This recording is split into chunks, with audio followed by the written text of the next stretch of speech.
23,000 years ago, towards the end of the Old Stone Age, also known as the Upper Paleolithic, the weather in Europe and in many parts of the world took a turn for the worse.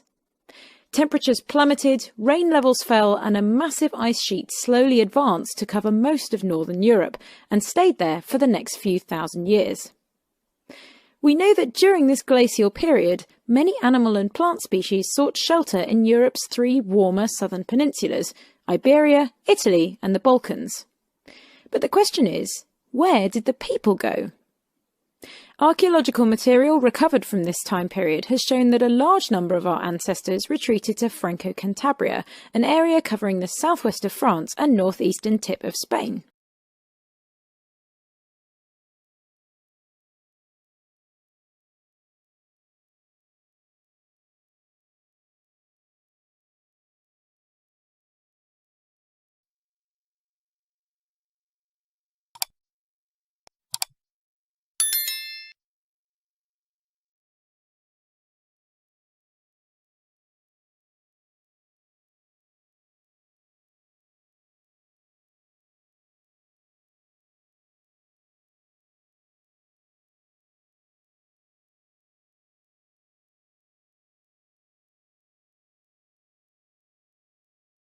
So, what do we mean by well-being? Health, happiness, a sense of achievement and contentment, a state of mind and body where people can thrive. Well-being is not something that is purely limited to people who are facing extraordinary challenges in their lifestyle, health, or personal circumstances. Everybody here has a level of well-being. Music so often forms an intuitive part of our well-being management. Our aim, through research, is to move from this level of intuitive application of music through to informed use in our communities, to take the next step in the understanding of the power of music in human life. Music already works for us on so many levels, whether it's soothing and teaching our infants, bringing people and communities together, adding spirit to our work and personal endeavours. But there is no reason to stop here.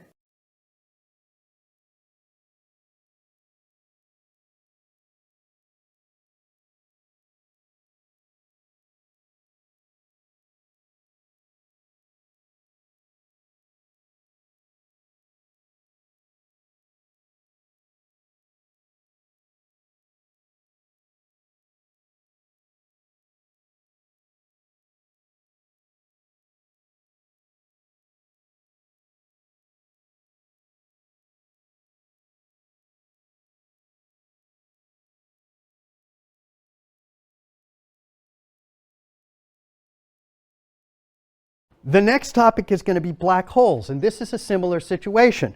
15, 20 years ago, black holes were sort of poised precariously on the boundary between theoretical physics and science fiction, a boundary that is more porous than you might believe.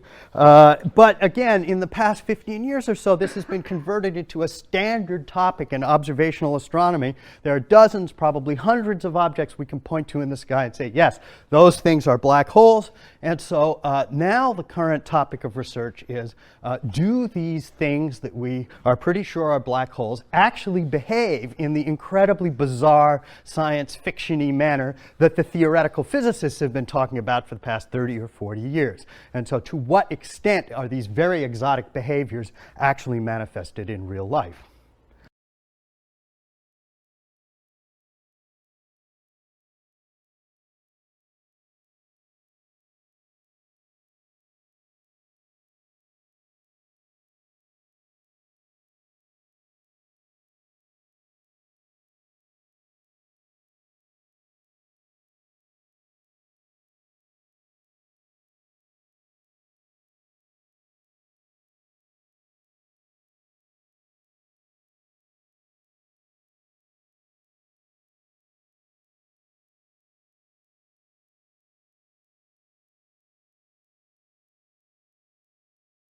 In Italy, some of these cities were able to gain control of the surrounding country and to become city-states, resembling those of the ancient Greeks. Their autonomy was assisted by the continuing struggle between popes and emperors between church and state. Again, a thoroughly unique Western experience. In these states, the modern world began to take form. Although the people were mainly Christians, their life and outlook became increasingly secular.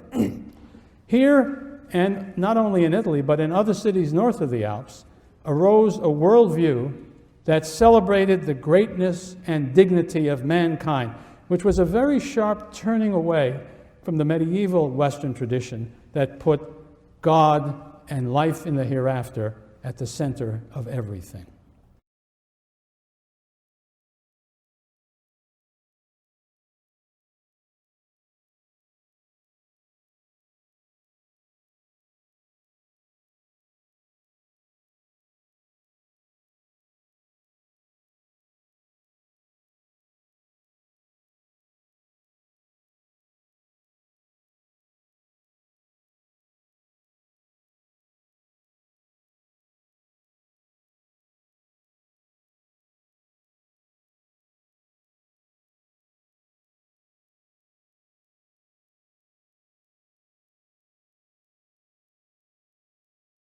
%50 of the world's population is vitamin D deficient, and we believe that it has serious health consequences for both children and adults alike. Major cause is lack of sun exposure. Humans have always depended on the sun for their vitamin D requirement. And it's over the past 40 years that it's been suggested that you should never be exposed to direct sunlight. That is one of the major causes of the vitamin D deficiency pandemic. It's incomprehensible to physicians as to how vitamin D could reduce risk of heart attack by 50%, reduce risk of common cancers like colon, prostate, breast by as much as 50%. Reduce risk of infectious diseases, including influenza, by as much as 90%, reducing risk of type 1 diabetes, 78%, if a child is getting adequate vitamin D during the first year of life, reduces risk of type 2 diabetes.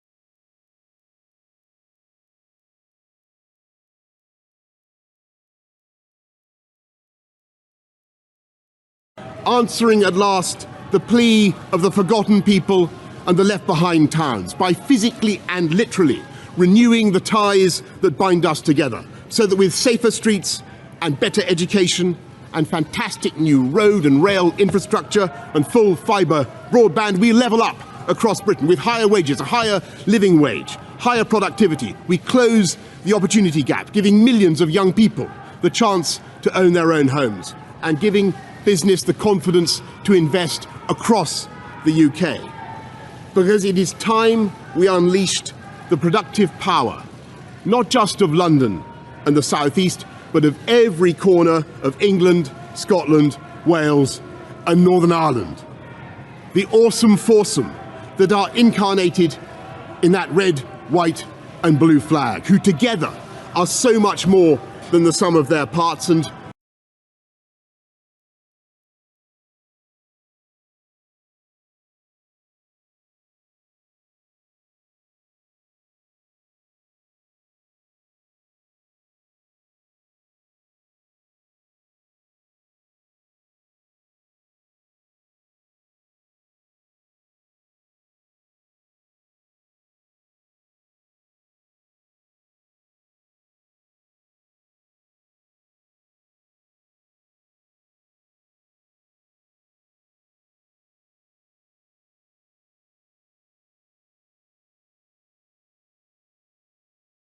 Those of you who've never heard of the term Neo-Latin may be forgiven for thinking it's a new South American dance craze.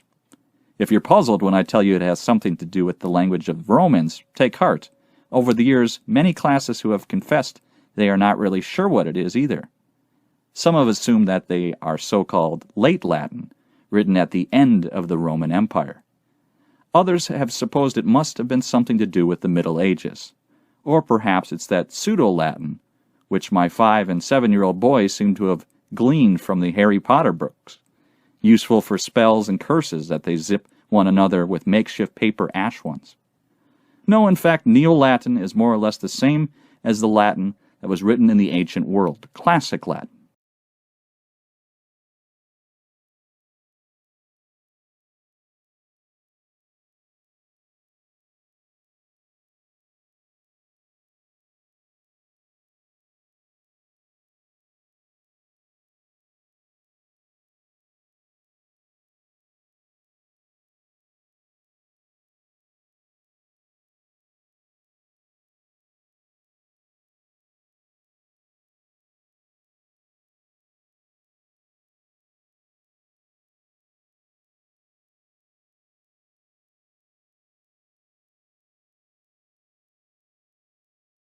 Throughout a distinguished film career, Tom Hanks has revealed the character of America as well as his own, portraying war heroes, an astronaut, a ship captain, a cartoon cowboy, a young man growing up too fast, and dozens of others. He's allowed us to see ourselves not only as we are, but as we aspire to be. On screen and off, Tom Hanks has honored the sacrifices of those who have served our nation, called on us all to think big and to believe, and inspired a new generation of young people to reach for the sky.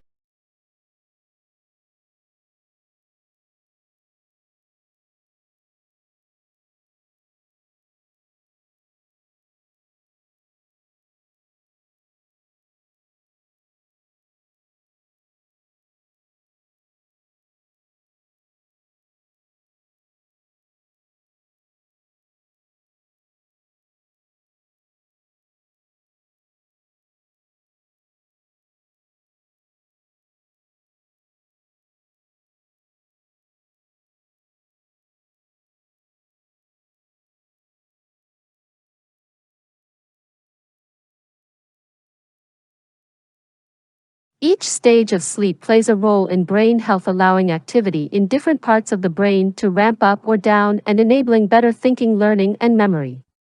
Research has also uncovered that brain activity during sleep has profound effects on emotional and mental health. Sufficient sleep, especially REM sleep, facilitates the brain's processing of emotional information. During sleep, the brain works to evaluate and remember thoughts and memories, and it appears that the lack of sleep is especially harmful to the consolidation of positive emotional content. This can influence mood and emotional reactivity, and is tied to mental health disorders and their severity, including the risk of suicidal ideas or behaviors. As a result, the traditional view, which held that sleep problems were a symptom of mental health disorders, is increasingly being called into question.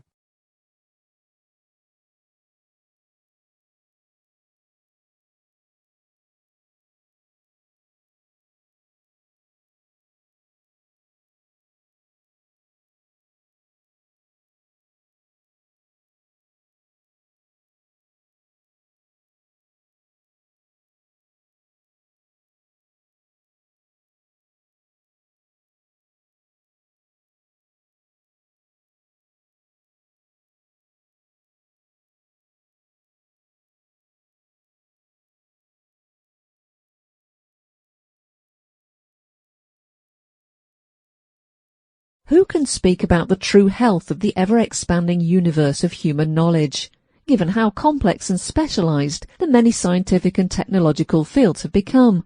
When any given field takes half a lifetime of study to master, who can compare and contrast and properly weight the rate of progress in nanotechnology and cryptography and superstring theory and 610 other disciplines? Indeed, how do we even know whether the so-called scientists are not just lawmakers and politicians in disguise, as some conservatives suspect, in fields as disparate as climate change, evolutionary biology, and embryonic stem cell research, and as I have come to suspect, in almost all fields?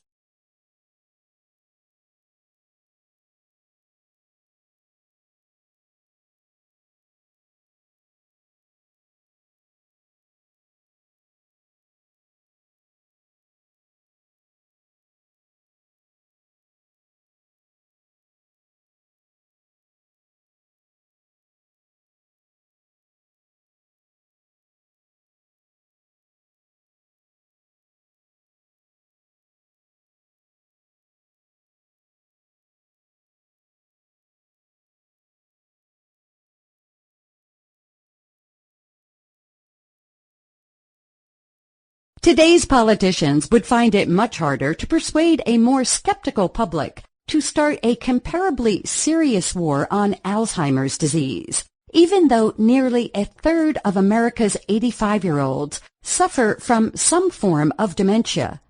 The cruder measure of U.S. life expectancy continues to rise, but with some deceleration, from 67.1 years for men in 1970 to 71.8 years in 1990 to 75.6 years in 2010. Looking forward, we see far fewer blockbuster drugs in the pipeline, perhaps because of the intransigence of the FDA, perhaps because of the flecklessness of today's biological scientists, and perhaps because of the incredible complexity of human biology.